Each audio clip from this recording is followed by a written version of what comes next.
மாட்டேங்கிறேன். என்னத்த சொன்னாலும் இங்க வாட. என்ன நானும் பாக்குறேன், 4 மாசமா வேலைக்கு போனா இன்னொரு 10 நாள் வேலைக்கு போகாம உட்காந்துருக்கு. என்ன விஷயம்? நின்னுட்ட தெரியுது மஸ்ரு.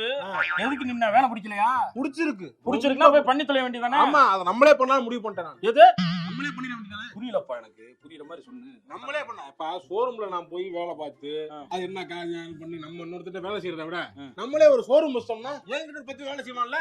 என்ன ஷோரூம்? ட்ரெஸ் ஷோரூம் எது வைக்க? ட்ரெஸ் ஷோரூம்ல, அப்புறம் கார் ஷோரூம். கார் ஷோரூமா? அது கோடிக்கணக்கில் ஆகுமாப்பா. வச்சு கொடுங்க. இந்த இடம் இருக்குல்ல, வித்து வச்சு கொடு எனக்கு. இது அந்த இடம். நான் வம்பாடா உட்காந்து ஒவ்வொரு ரூபாயா சேர்த்து இடம் வச்சு கொடுத்து உனக்கு வித்து கொடுக்கணும். அது விற்க வேணாம் விட்டு பேங்க் அக்கௌண்ட்ல பணம் இருக்கு. ஆமா, அதை எடுத்து ஹார்ட்வேர் கடை வச்சு கொடுங்க. சூப்பரா இருக்கு. நம்ம ஓட்ட ஏகப்பட்ட வண்டி.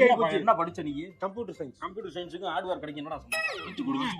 வச்சு கொடுங்க. நீ வச்சு கொடுக்காம வேலைக்கு போனா வச்சு கொடுத்தா ஒழுங்கா பாப்பியா? பாப்பேன். இஷ்டம்னா பாப்பேன். அப்புறம் என்ன படுத்துங்க நான்.